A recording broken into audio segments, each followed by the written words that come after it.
पाटन क्याम्पसमा हिजो यस्तो नराम्रोसँग विद्यार्थीहरूले एकअर्कालाई कुटपिट गरे। धेरैजनालाई लाग्छ त्यो विद्यार्थीहरूले गरे भनेर, मलाई चाहिँ लाग्छ यो दलहरूले आफू सभापति बन्न, आफू यो महामन्त्री बन्न विद्यार्थीहरूलाई आफ्नो खुड्किलोको रूपमा प्रयोग मात्र गरिरहेका छन्। यहाँ त कहिले यो महेन्द्र मोरङमा बन्चो र हानाहान भइरहेछ, अनि विराटनगर बहुमुखी क्याम्पसमा यो निर्वाचन अधिकृतलाई राखेर ताला लगाई भित्र मान्छे राखेर बाहिरबाट ताला लगाएर आगो लगाइदिएछ।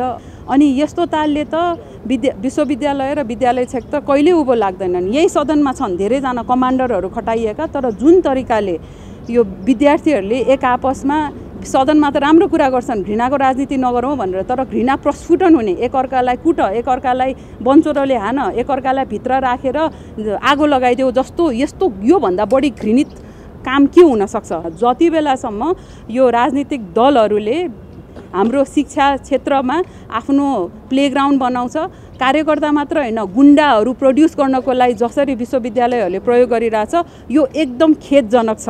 यस्तै तरिकाले गयो भने देश उँभो लाग्दैन। तपाईँहरूको खोक्रो भाषण तपाईँहरू आफैले राख्नुहोस्। यो सदनमा आएर कति न केयर गर्छु जस्तो गरेर चाहिँ नगर्नु होला। कोही मान्छेले राम्रो काम गर्न खोज्छ भने तपाईँको दलकै मान्छे हुनुपर्छ। हुन त बहालवाला प्रधानमन्त्रीज्यूले मधेसमा आन्दोलन हुँदै गर्दाखेरि 2-4वटा आँप खसेर के हुन्छ भने त्यो दृष्टिले मधेस प्रदेशलाई हेर्ने प्रधानमन्त्रीज्यू हुनुहुन्छ। त्यही लहलहमा हाम्रो गृहमन्त्रीज्यू पनि पर्नुभयो।